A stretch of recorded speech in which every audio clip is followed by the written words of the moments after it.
نظر کی کمزوری کا علاج پوری دنیا میں نہیں ہے.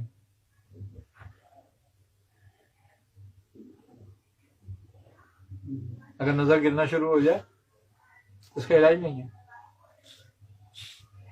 اس کا بہترین علاج یہ ہے کہ ناک میں اصلی گھی لگاؤ رات کو سوتے وقت دیسی، اور صبح اٹھتے ہی اپنا لب لے کر نا باسی کلی کرے بغیر آنکھوں میں لگاؤ کاجل کی طرح. 2 سے 3 ماہ یہ عمل کرو اور اپنا چشمہ چیک کر لو. شوگر کی مرض سے جس کی نظر چلی جائے یا کمزور ہو جائے اس کے لیے اگر اس کی پردہ وغیرہ کوئی جل گیا ہے ختم ہو گیا تو پھر تو نہیں ہے، لیکن نظر کمزور ہو رہی ہے ابھی جالا یا دھند آ رہا ہے تو ختم ہو جائے گا. اور یہ جو نسخہ میں نے بتایا شوگر کے لیے بھی بہترین ہے، نظری کمزوری کے لیے بہترین، لیکن آنکھوں میں صبح کو تھوک لگانا ہے اور رات کو ناف میں جو ہے اصلی گھی لگانا ہے. آپ دیکھ لو. اچھا وہ نسیں ایک بات بتاتا ہوں میں آپ کو جو سوکھنے لگتی ہیں جس سے بینائی آتی ہے آنکھ میں، دماغ سے جو انعکاس کرتی ہیں جو خون دیتی ہیں باریک وریدیں اس کو، وہ سوکھنے لگتی ہیں یا وہ بند ہونے لگتی ہیں، چوک ہو جاتی ہیں چکنائی سے.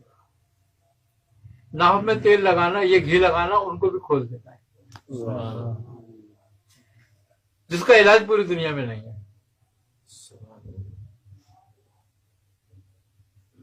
مہنگے سے مہنگا علاج کر لو آپ نہیں ہوگا، اس سے کرو آپ دیکھو کوئی دنوں میں کیا ہوتا ہے.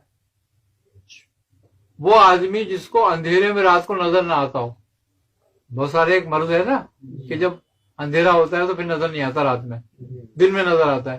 اگر وہ شخص یہ عمل کرے تو اس کو بھی نظر آنے لگتا ہے. یہ ایک بہترین طریقہ کار ہے قدیم.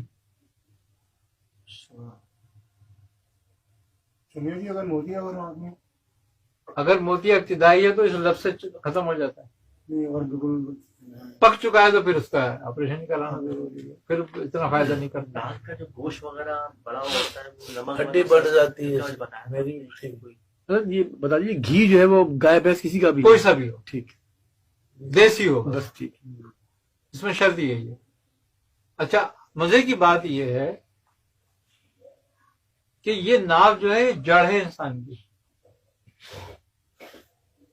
یہاں سے 72,000 نسیں جو ہے نا ہماری جسم میں پھیل جائیں گی. یہ 72,000 نسوں کا مجموعہ ہے، اور جب آپ اس کو تر کرتے ہو نا تو 72,000 نسیں تر ہو جاتی ہیں اور وہ جان پکڑ لیتی ہیں اور اپنے فنکشن پہ درست آ جاتی ہیں.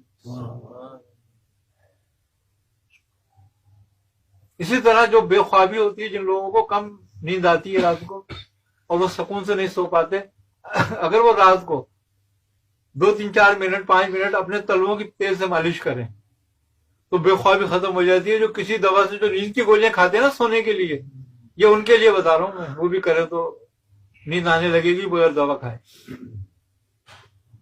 اور یہ بہت سارے مرضوں کو ختم کرتی ہے.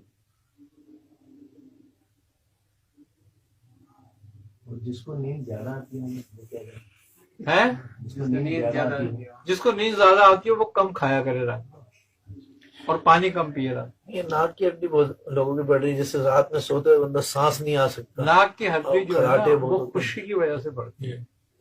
یہ اس کے لیے میں نے نسخہ پہلے بھی بتایا ہے، سرسوں کا تیل اور نمک کا بہترین نسخہ ہے. وہ اگر کوئی کرے، کتنے لوگوں کو میں نے دیا ہے جو ان کو 2 3 دفعہ آپریشن کرا چکے تھے، آج بالکل ٹھیک ہے. سر اس کا طریقہ کار کیا ہے؟ اس کو کتنا نمک ہونا چاہیے؟ ایک ایک قطرہ. وہ اس طرح طریقہ کار یہ ہے کہ آدھی چھٹاک 25 گرام، اگر تیل ہے تو 5 گرام نمک لیا جائے، اس کو چولہے پہ پکایا جائے. تیل کو جب وہ کھولنے لگے تو نمک کی چٹکی چٹکی چٹکی چٹکی اس پر ڈال کے اس کو حل کرتے رہو. اس کا 5 پیسہ بنا نا یہ تیل کا، جی 5 پیسہ جی. اور پھر وہ نمک استعمال کرو. اچھا یہ دائمی نزلے کو ختم کر دیتا ہے. جن کو الرجی کی شکایت ہوتی ہے نا، الرجی کیوں ہوتی ہے؟ چھینکے بار بار آنا، الرجی ہوتی ہے ہماری یہ جھلی خشک ہو جاتی ہے. جب یہ خشک ہو جاتی ہے تو کوئی بھی جب ہوا لگتی ہے نا تو اس پہ اثر کرتی ہے تو دماغ میں تحریک میں آ جاتا ہے. ٹھیک ہے، شکریہ. تو جب اس کی تراوٹ ہوگی، یہ تر ہو جائے گی تو ہوا کا بیرونی اثر نہیں ہوگا.